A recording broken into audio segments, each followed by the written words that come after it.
You're watching Goal.com's mid-season review, focusing on all the biggest clubs in Europe.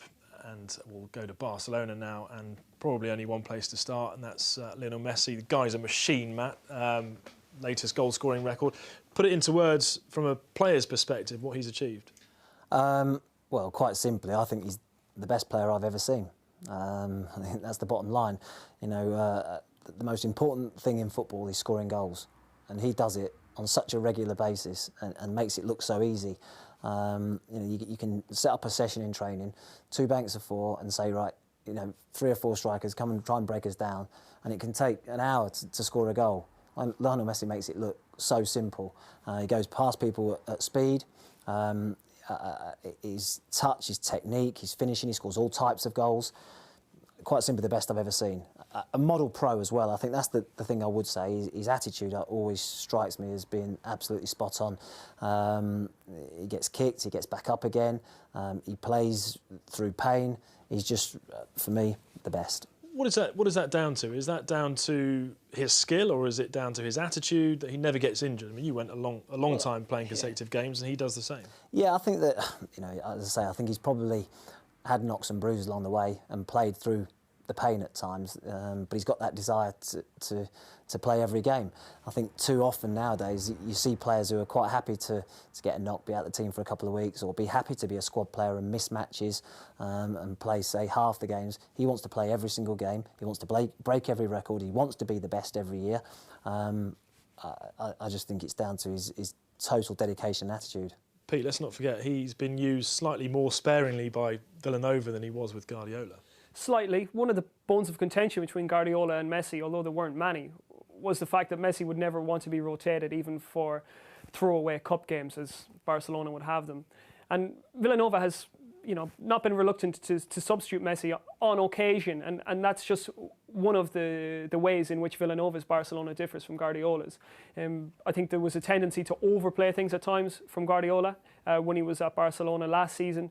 Sometimes they found it difficult to find solutions when they couldn't play through with their tiki-taka football. But I think from Victor Valdez and Gerard Piqué going forward, they're not afraid to miss out the midfield, which was unthinkable a year ago for a Barcelona team. But they do get the ball up to that opposition penalty area a little bit quicker this season. And one of the other things with Villanova rotating Messi, giving her rest, substituting him, is that Barcelona have to learn how to win games without Lionel Messi, because he's not single-handedly, they've got fantastic players, but he's been so important to them, and they need to cope without his goals.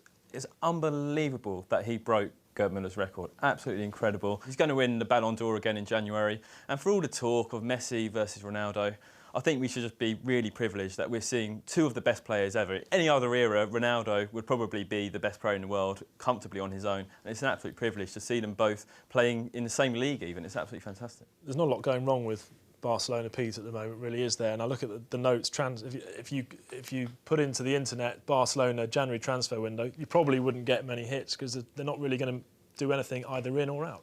No, but one of the problems I think that Messi will give you, and it brings us to the January transfer window, is that he tends to devour his competition for striking places. You saw Zlatan Ibrahimovic didn't last very long at Barcelona, and similarly David Villa, who's Spain's all-time top scorer, has been completely sidelined, first under Guardiola when he was moved to left wing, and now we can barely get in the team under Villanova following his injury. So perhaps if he wants to maintain his fitness and if he wants to continue playing first-team football, David Villa could be one who needs to look elsewhere. I think at the moment Barcelona are looking at buying squad players, as they did in the summer. There's no point in buying a superstar when you've already got Lionel Messi in the team. And also, they're not the big spenders. They don't spend as much as Real Madrid. They will try and haggle when they're trying to sign a big player like Gareth Bale, for example. In the summer, they just sign the players that just improve that squad that little bit. Jordi Alba and Alex Song, of course, who you played with. Yeah, no, I mean, Alex Song is a very versatile player as well, which gives him options. You know, quite often he likes to have midfielders playing at the back as well, because they have so much possession at times, particularly at home where they kick the ball so easily. It's important that they've got people who can play at the back as well. They've done it with Mascherano. Alex Song is similar. He was a midfield player.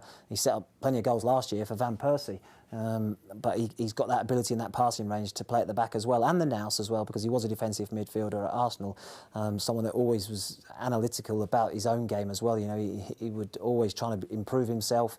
He'd get the video after every match. When I played against him with him at Charlton, after every game we played, he took the video home, analysed his game, was in on a Monday saying, how can I improve, how can I get better? He always looking to go that step further.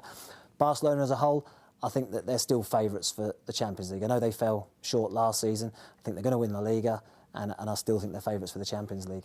All right, thanks, guys. Whatever happens with Barcelona, it's probably more world domination for Messi and not a lot of transfer activity. If there is, you'll find it at goal.com.